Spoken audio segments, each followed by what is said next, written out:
ನನಗೆ ಈಗ ಸದ್ಯದ ಪರಿಸ್ಥಿತಿಯಲ್ಲಿ ಏನನ್ಸ್ತಾ ಇದೆ ಅಂದ್ರೆ, ಒಂದು ಸಂಸಾರ ಹೇಗಿರ್ಬೇಕು ಅಂದ್ರೆ, ಒಬ್ಬ ಗಂಡ ಹೆಂಡತಿಯನ್ನ ಯಾವಾಗ್ಲೂ ಹೊಡೀತಾ ಇರ್ಬೇಕು, ಕುಡಿದು ಬಂದು ಗಲಾಟೆ ಮಾಡ್ತಾ ಇರ್ಬೇಕು. ಒಬ್ಬ ಹೆಂಡತಿ ಯಾವಾಗ್ಲೂ ಗಂಡನನ್ನೇ ದೂಷಿಸ್ತಾ ಇರ್ಬೇಕು. ಮಕ್ಕಳು ತಂದೆ ತಾಯಿಯನ್ನ ಗೌರವಿಸಬಾರ್ದು, ತಂದೆ ತಾಯಿಯೂ ಅಷ್ಟೇ ಮಕ್ಕಳನ್ನ ಯಾವಾಗ್ಲೂ ದೂಷಿಸ್ತಾ ಇರ್ಬೇಕು.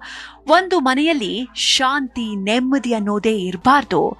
ಒಬ್ಬರೊಬ್ಬರು ಕಿತ್ತಾಡ್ಕೊಂಡೇ ಇರ್ಬೇಕು. ಯಾಕಂದ್ರೆ ದೇವರಿದ್ದಾನೆ, ಹುಷಾರಾಗಿರಿ. ಯಾರ ಮನೆ ಚೆನ್ನಾಗಿದೆ, ಯಾರ ಮನೆಯಲ್ಲಿ ಯಾವಾಗ್ಲೂ ನಗು ಇರುತ್ತೆ, ಯಾರು ತುಂಬಾ ಖುಷಿಯಿಂದ ಬದುಕ್ತಿರ್ತಾರೋ ಅಂತವರ ಮನೆಯ ಮೇಲೆ ಅವನಿಗೆ ಯಾವಾಗ್ಲೂ ಕಣ್ಣು ಇರುತ್ತೆ.